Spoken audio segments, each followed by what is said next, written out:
com 9 desfalques, o Flamengo volta a jogar pelo Campeonato Brasileiro. Finalmente, essa data FIFA acabou e os torcedores que andam saudosos do seu time vão poder voltar aí a ficar felizes ou passar raiva vendo seu time jogar. Bom, vamos falar sobre esse jogo entre Fortaleza e Flamengo, que vai acontecer na capital cearense no dia de hoje, logo mais. Então, se inscreve no canal, deixa o teu like aí, enquanto eu rodo a vinheta.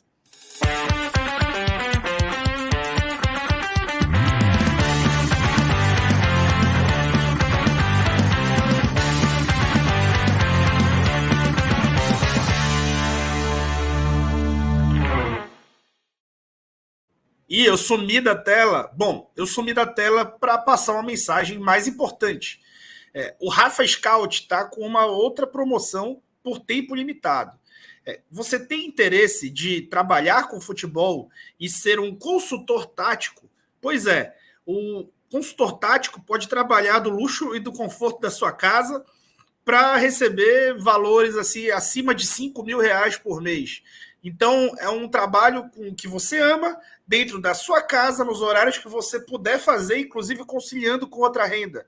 Pois é, ele vai te ensinar a ser consultor tático, com uma promoção válida somente para os membros deste canal, pagando menos de R$50 por mês, você vai adquirir uma nova profissão, uma nova fonte de renda. Gente, e eu, Vitor, conheço, não é um nem dois, muita gente que eu conheço que já enveredou por esse ramo e está trabalhando, inclusive, em empresas do próprio Rafa, que é o dono desse curso aí, o Rafa Scout. Então, deixa o link aqui na descrição do vídeo, se você tiver interesse, vai lá e aproveita essa promoção, trabalha com o teu sonho, trabalha com o que tu ama. E bora lá, né? Falando desse jogo, né? Fortaleza e Flamengo. O Flamengo perdeu no primeiro turno para o Fortaleza e agora vai ser escalado pelos desfalques, né? Muita gente viu o time, né, que o Vene Casagrande antecipou como a escalação ideal do Flamengo, muita gente já sabe, mas eu vou colocar aqui para vocês verem como o time foi escalado pelos desfalques. Aqui é o elenco do Flamengo, né? O elenco do Flamengo por posição, todos os jogadores por posição. E esse elenco já estava enfraquecido de 6 jogadores que serviram às suas seleções na data FIFA e ainda não retornaram. Pois é, além desses 6 jogadores e do Bruno Henrique, né, que já fariam 7, o Rodrigo Caio voltou a se lesionar, o Everton Cebolinha está suspenso e o Marinho também. Ou seja, contando com o Bruno Henrique, são 10 desfalques. É realmente quase um time inteiro de desfalques que o Flamengo tem no jogo. E se você for ver, não tinha muito outras opções, senão as opções tomadas pelo Dorival, né? Então, será que o time vai manter a estrutura do Losango?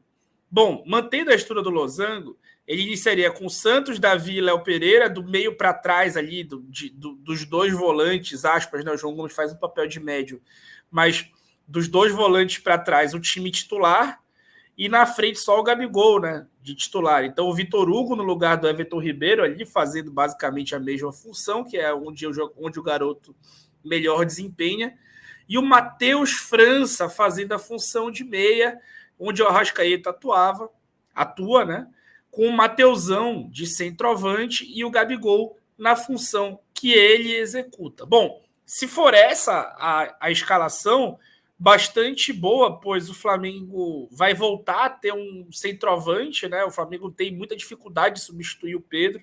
Teve ali uma dinâmica com o Lázaro que deu certo por muito tempo, por algum tempo, mas também muito maquiado pela condição onde os jogos foram tomando. Eu vou falar disso já já, mas o Mateusão ele não vai ferir tanto a estrutura do time. Ou, de repente, essa estrutura pode mudar para uma espécie de 4-3-3, e aí eu não vou gostar tanto de ver o Mateusão aberto, né? O Matheus França aberto. O Matheus França é um jogador de corredor central, é um ótimo jogador, é um garoto forte, que entrega bastante força nas transições e também tem boas finalizações, ótima técnica, mas é um jogador especialmente de corredor central que o Dorival tem insistido em utilizá-lo aberto. Então eu espero mesmo que seja essa formação, uma formação emulando o time titular né, com o losango de meio e o Matheus França fazendo aí a ponta desse losango e o Mateusão de centroavante. E aí eu lembro vocês da promoção que está acontecendo, né? Então aproveita aí na descrição do vídeo e não perde tempo, vai trabalhar com o teu sonho, vai poder vai poder ter uma renda aí de R$ 5.000 por mês, fazendo o que você ama, pagando R$ 50 por mês aí para ter esse aprendizado.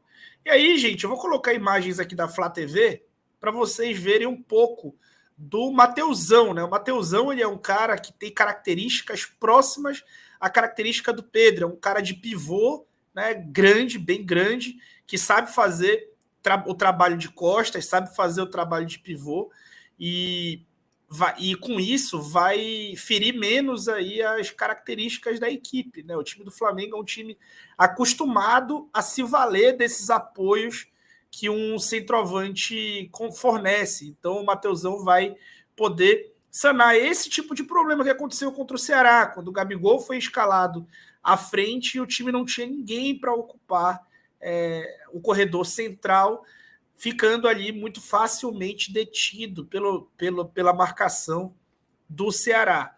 E o Flamengo é uma verdade que ele tem muita dificuldade de jogar sem o Pedro, né? O Flamengo tem uma espécie de Pedro dependência que eu venho falando.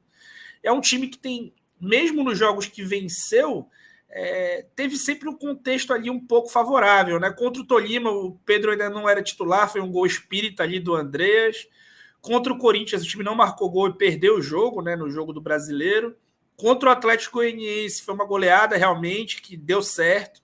Contra o São Paulo, sai um gol ocasional ali do Lázaro aos 7 minutos, né? Numa bola jogada na área que o Vitor Hugo entrega para o Lázaro e a defesa do São Paulo consegue perder ali aquele lance. Contra o Atlético Paranaense foi uma goleada de 5-0, mas a gente não pode esquecer que só foi aberto o placar aos 56 minutos. Né? Em cobrança de escanteio, 4 gols foram de escanteio.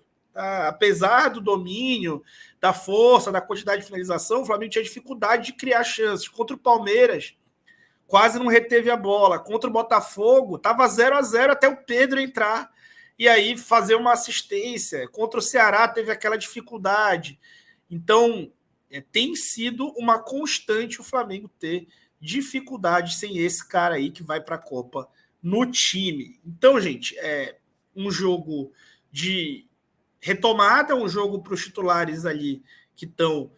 todos vão jogar, tentar manter ali um pouco o ritmo do jogo, né? O time não pode realmente ficar parado durante muito tempo, tentar manter o ritmo do jogo e aos poucos entrando ali na forma, primeiro para as finais da Copa do Brasil, que acontece nos dias 12 e 19, depois para a final da Copa Libertadores, os dois grandes objetivos do time na temporada, uma vez que o Campeonato Brasileiro está bem distante, apesar de ser uma rodada bastante favorável para a perda de pontos do Palmeiras, tá bom? Então, aquecendo de novo as turbinas para o Campeonato Brasileiro, para o futebol de clubes, que é realmente o futebol que mais importa, na minha opinião, mas também já ensaiando uma grande cobertura para a Copa do Mundo, como eu fiz recentemente para a data FIFA, e farei mais ainda para o torneio, para a maior competição entre seleções aí do mundo, né? Tá bom? Então é isso, pessoal. Agradeço aí, deixa o teu like, se inscreve no canal e eu fui.